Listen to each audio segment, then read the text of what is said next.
there's a lot of good engineers in New Zealand doing a lot of good work on natural building and reading your stuff and a little bit interactive. But I don't presume to teach you how to design like a load-bearing straw bale wall or do an energy analysis or anything like that. There's already lots of good literature about that. And what I thought might be more useful is to give you sort of a layman's introduction to what engineers are dealing with, which is far more vague than you might expect. That we're dealing with forces we don't understand, using materials we don't quite know how they behave, and dealing with nature who does whatever the hell she wants, no matter what we predicted she might do.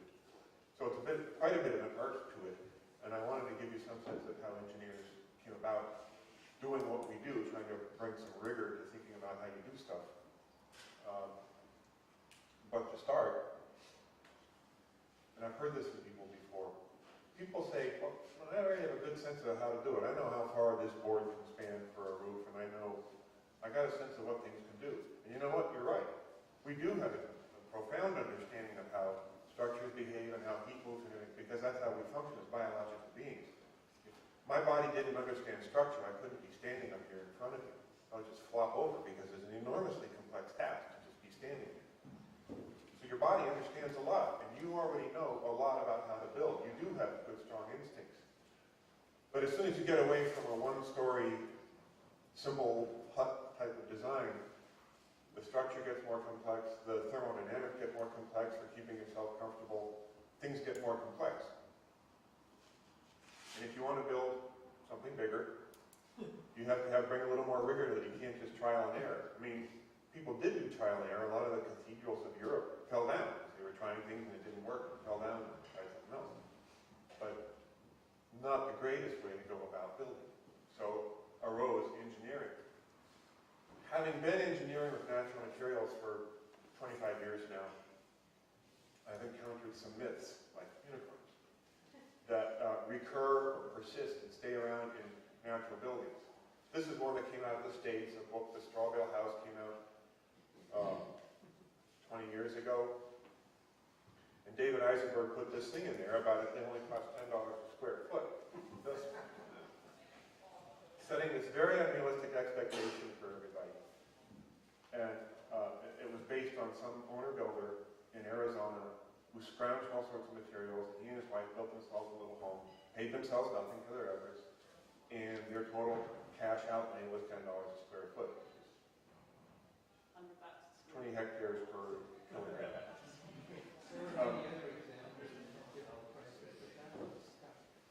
And today, straw bale building is not unusual in a lot of parts of the state, and it's not cheaper, it's more expensive, almost always, than conventional construction. That's changing a bit, it's a frustration for all of us, but anyway, that myth persists, straw bale will be cheaper.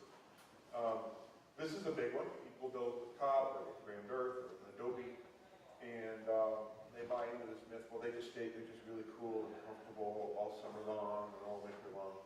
Well, they can be, and they do wonderful things, but unless you understand the material properties and what the material is doing and how it interacts with the sun and with changing temperatures in and out and so on, you can end up with a cold house.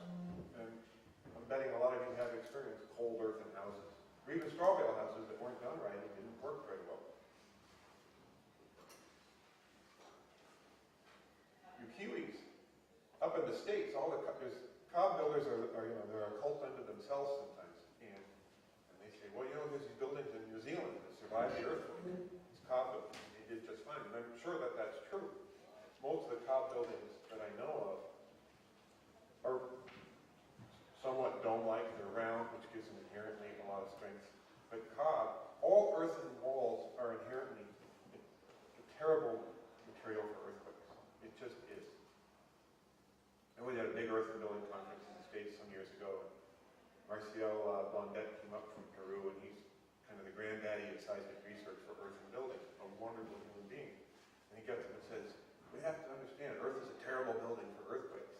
And we go, well, it is. It's heavy, it's brittle, and it's weak.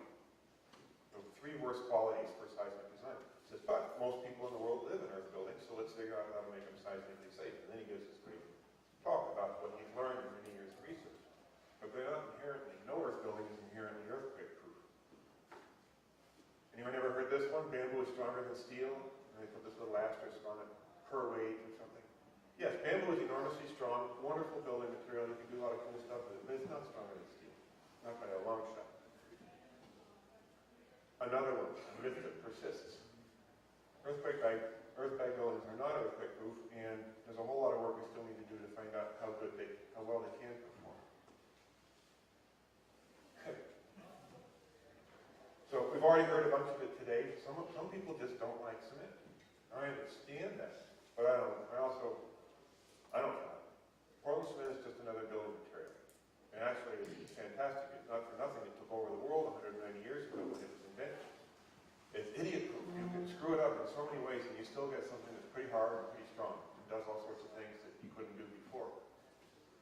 It just doesn't do some things very well. It's not a good thing to smear on the outside of an earthen wall. We've figured that out pretty clearly. The reports from all over the world get the same effect. Don't put cement plaster on an earthen wall. It traps moisture and degrades the wall inside. And the big one, of course, is that it comes at such a high cost to the climate. You've got to bake limestone. It's just a derivative of all the plasters that we've had through 10,000 years of building, really the last 3,000 to 4,000 years. And somebody in England figured out that if you bake the limestone a little more and put the right proportions of clay in there, that you get something demonstrably better than any hydraulic lines we've had before. That was the birth of Portland cement, and that's more or less what it is. It's not evil. It's a really great building material, and it comes at a very high price tag to the planet, and sometimes to people.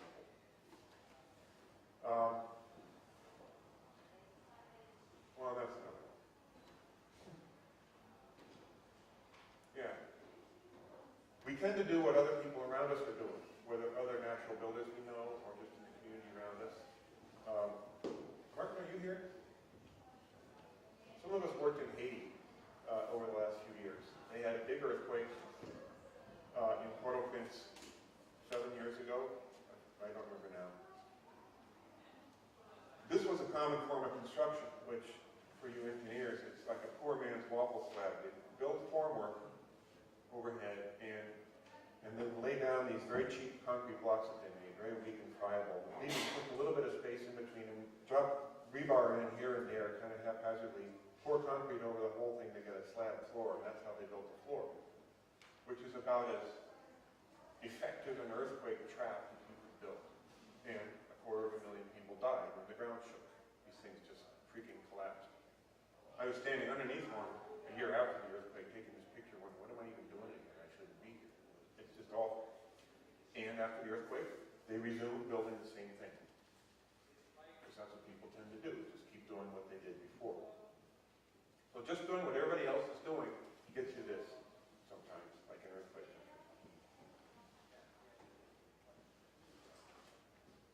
There's two basic ways we get knowledge about a lot of things, but about building materials. One is you heard it, somebody told you. Somebody said, I use this kind of wood to frame my floor and it worked out really well, and here's what I know, and say, okay, I'm going to do that too. Anecdotal information. It can be very high quality and it can be really awful. Likewise, the much vaunted laboratory testing the building officials always look for that an engineer wants is often higher quality, it's more quantifiable, but it's often awful. More often than I care to admit. You like to think it's a nice report, and it's got somebody's letterhead on it, and somebody stamped it, and it's got a date on it, it's got a whole bunch of numbers. It must be true. It might be true, but it also might be very misleading. Good example is earth bag buildings. I worked with Nader Khalili, the famous pioneer of Persian architecture, pioneered earth bags 25 years ago. And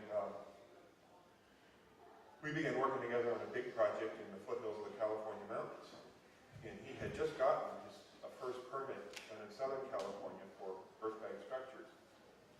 And much ballyhoo, he'd gone through the process and gotten a permit, done all these tests and sold the building officials. So I got a hold of all these tests and started going through them from scratch and head. They didn't make any sense to me. They looked like really bad tests. He had worked with an engineer from Chicago who had never been in earthquakes, didn't work with earthquakes, had no sense about them at all. God, is this just me? And we put something together and we submitted it for a permit and went to this wonderful engineer, at the state level who reviewed it, and we talked on the phone a lot and said, you know, I want to support doing what you're doing, but these tests are awful. I said, that's what I thought. They're worth nothing. But everybody who works with earthquakes, they will not have proved it all out. Everything's cooler. Earthquake buildings are earthquake safe. But not didn't prove anything. The tests are very nearly worthless. And I say that with respect, because Nader was a wonderful human being, much more of a salesman and architect than an engineer. The best translations of Rumi I ever saw. Wonderful guy. Now, he's deceased, and I totally respect his legacy, but testing wasn't his strong point. And it gave a lot of people a false sense of security. Very much like the false sense of security those people in Haiti had when they started rebuilding the same junky stuff. So a quick primer on risk versus uncertainty. Uncertainty is how much do you know what's going to happen?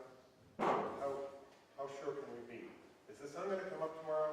We can be fairly certain the sun's going to come up tomorrow. Is there going to be an earthquake within the next 20 minutes? No idea. There easily could be, easily might not be. And then the risk, a different thing entirely. How much can it hurt me? How much can it hurt my children?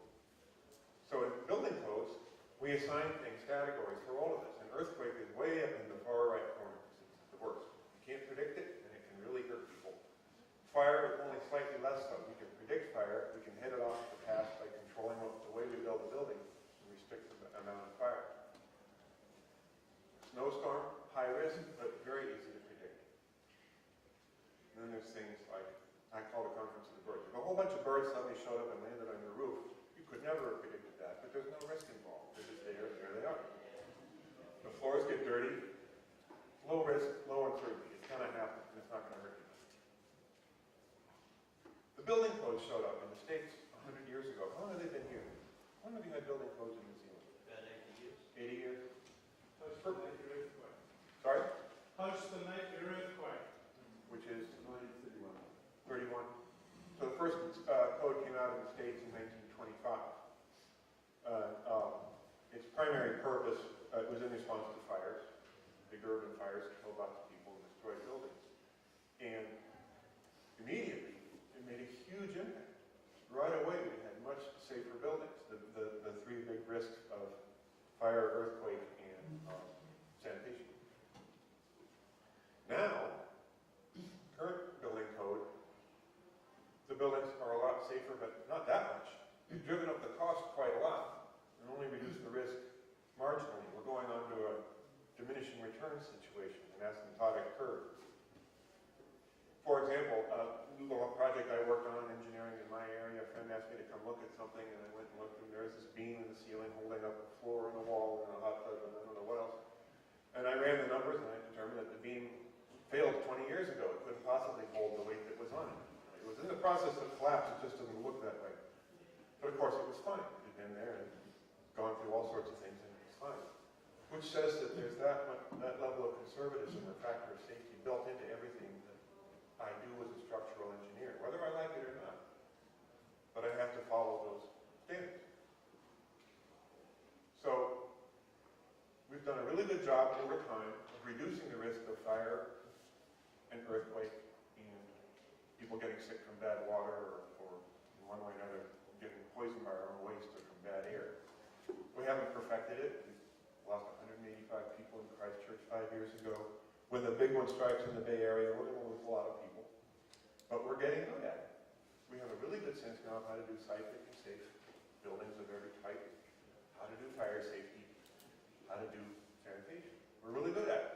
What we haven't gotten good at is recognizing a whole new set of risks that are showing up, mainly from climate, but also from the weird chemicals we use to make our carpets, to make our sealants, to make all this stuff around us that we end up breathing and taking in through our skin. And we're ignoring the effect of the economics. We're making buildings unaffordable for people. That has consequences too. So, why a bull? Anybody ever read the book, The Wisdom of Crowds? Cool book. Staff writer from the New Yorker wrote it a few years ago. The Wisdom of Crowds. It starts out in the introduction talking about the birth of the modern science of statistics. This English man, English fellow living in London in the late 1800s, a bookish guy, he was an accountant, and he he got curious about something. He went out to a county fair out west of London. With all the usual things. And part of this county fair was having a prize bull up on the stage. And everybody who wanted to could guess the weight of the bull. And whoever ended up guessing the closest to the right weight would win some sort of a prize. Now hundreds of people came by and wrote an answer on a piece of paper and dropped it in the jar. And they were everything from farmers who raise bulls and have a really keen sense of what they weigh, to children, to just people passing by, whatever. Really random selection. When it was all over with, he asked him, "Can I just have all the answers in the jar?" He said, "Sure, we're done with it. Go for it." And he took all those things and he started plotting them on a piece of paper. How many answers at such a weight, how many answers at another weight, how many answers at another weight, and so on. He added all these things up. Nobody had ever done anything like this before. And eventually, he started to see a pattern forming. And I'm sorry, PowerPoint wouldn't let me make this go any faster. Maybe there's some button I don't know about. He got a bell curve. And that was the first bell curve. It became the basis for a lot of what we do. A lot of modern science, a lot of engineering based on that. As a sidebar, as I said, a random sampling of people guessing the weight of the steer. The point of the top was like 1,703 pounds. The weight of the steer was 1,705. The crowd nailed it. And this was the beginning of this book, how very often a random sampling out of a crowd without expertise involved will zero right in on an answer for all sorts of weird things. It's an interesting book, things you would not expect at all. But that is the basis of a lot of modern engineering. You've got some straw clay blocks you're making. You want to know how much weight I can put on them. So you make a whole bunch, take them down to your lab, and they'll test them and they'll get a bell curve. The more you have, the cleaner a bell curve you have. But that's how we figure out how strong they are. The wider your bell curve, the more mushy, the more it's uncertain. You don't know exactly what kind of answer you're going to get with any particular block. If you've got a really tight bell curve, that means it's a very consistent material. You can predict reliably what it's going to do. We have a mushy bell curve. When you're breaking earthen blocks, when you're squishing straw bales, most natural materials, pretty much by definition, because they're not manufactured under controlled conditions, have a wide variation in what their properties are. Okay, fine. What does that mean? Well,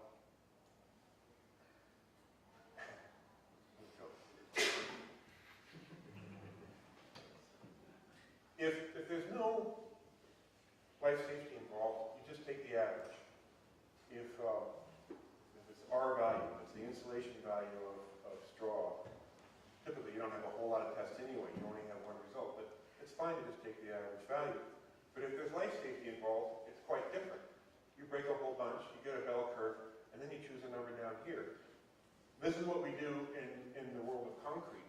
I'm sure the New Zealand code is pretty much like the code of the States. It says if you're in your area and you're working with your ready-mix supplier and he's going to make some sort of different concrete formulation that he hasn't done before, for whatever reason you may want, you've got to test a whole bunch of them, and then throw away most of them and just use this number here, way down here.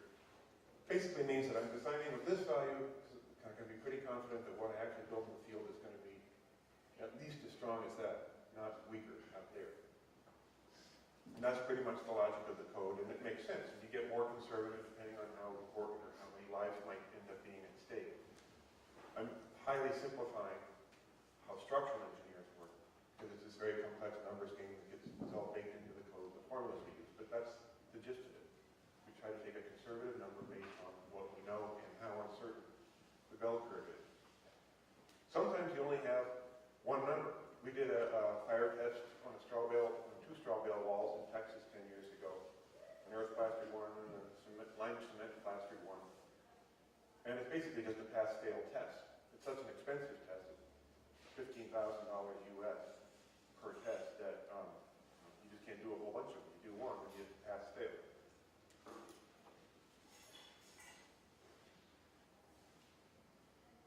I'm working right now with somebody in North Carolina in the States who wants to do a load-bearing, pretty good size load-bearing cob structure. He insists on making it load-bearing. And insists on having a living roof, which weighs a lot. And we're framing the roof with beams that will end up concentrating a lot of load onto the walls in a certain place. And it's a wonderful climate, but he kind of gets ahead of himself and says, well, we got to be sure about this. We're going to have to test it. So we're setting up, he already has a small structure. This is what he's already built, and we're going to use it. We're going to basically put a bunch of tanks of water on top of this roof to simulate the weight that will be on the larger building, plus another 30% or so, because that's how you satisfy the engineer and the building official. And I'm like the least conservative engineer I know, but even still, there's going to be lives at stake. I don't want to screw around. I want to be sure that that cob can carry the weight. You run numbers and it looks fine, but there's numbers and then there's what actually happens. So here's the thing that hit me, is earthen buildings are concrete buildings, and concrete buildings are earthen buildings. It's just a different binder. That's all it is. Human beings have been building. Concrete is artificial rock. We've been building with it for 10,000 years. Paul, what was your picture from Jericho 9,000 years ago? Unbaked adobe? Yeah. That's the oldest built. The walls of Jericho, that's the last I ever heard. Yeah. Clay-based concrete. And then somebody dropped some lime rocks into a fire and noticed that they behaved differently when the rain landed on them, and the birth of lime plaster, and then the birth of hydraulic lime plaster, and then Portland cement. But they're all just different binders for holding sand and gravel together to make concrete, artificial rock, or PTSD, the Latin derivation. Cob is concrete. The Romans, they made the best concrete you ever saw. And this is what got me going. I ended up working on these earthen building standards for the ASTM Standards Society. David and his crew had built like this early document that got a foot in the door, and then I came along and injected some engineering information into it, and now it's hopefully kind of helping people and useful here and there. And then I was writing a book on high fly ash concrete. George W. Bush was re-elected president on my 50th birthday. So it was my therapy. I kind of wrote a book that I'd been wanting to write, and that was it. But all of this all happening kind of at the same time in my life, in my career, and it suddenly hit me. It's just all concrete. It's just different ways of doing concrete. The building code doesn't see it that way. If I'm a structural engineer designing a building with concrete in the States, and I'm going to guess again, it's the same in New Zealand. The building code says, oh yeah, you can use some fly ash and slags and pozzolan and some of these other things to supplement or whatever, but you have to have some Portland cement in there. It can't be concrete. No Portland cement. That's what the code says. I cannot. Even though that's exactly what these guys did and built the most magnificent concrete building in history. The short answer is, why is that? Well, short answer is because the rules get written by people with money. When I wrote the ASTM building standard, what should have been a 9-month project turned into a 5-year project, because I had to keep going to these meetings, and different industry representatives, especially the trade representative from the Portland Cement Association, were just skillfully cutting me off at the knees. They knew how that whole game worked. They knew how the system worked. I didn't know anything. And they just stalled me as long as they could, because I had put something in that standard to the effect of, well, if you have an earthen building, it's not such a good idea to put a cement plaster on the outside. It tends to degrade the building. Widespread anecdotal evidence makes this very clear. And that was enough. I was thinking, who's going to care? An earthen building standard, so the poor people in the world who live in earthen buildings can have some seismic safety. Who could object? Well, it turned out lots of people could. So it took 5 years, and it was a hassle. And I got my experience with standards right. Sidebar on concrete, I don't think, how's my time? I got 5? Yeah. I'm going to skip through all this stuff. Did anybody come here with like a burning question they always wanted to ask an engineer? Because Paul or Tis will be available afterwards. So my whole thing about concrete, you don't really need Portland cement. Classic buildings that are concrete buildings with 0 Portland cement. Modern buildings that had Portland cement, it didn't do them any good. They collapsed anyway, for a variety of reasons. Does it really have to be that strong? I draw this analogy between the Piper Cub and the 747. The code makes me design every flight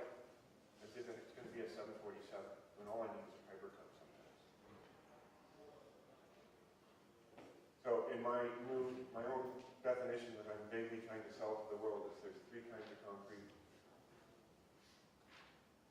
And you can start to map it. And I just sat down one day and started mapping this out.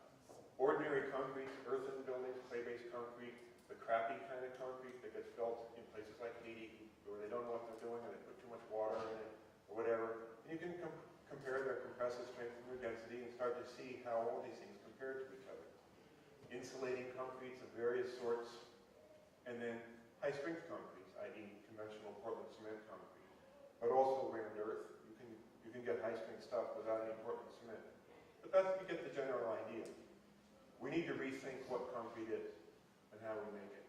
We're stuck on this Portland cement thing, which is ostensibly a good idea, but now in the age of changing climate and Portland cement being such a target in that scenario, we really got to rethink it all and start allowing people to just use clay, if that's all you really need. A one-story building in most parts of the world, clay-based concrete is fine.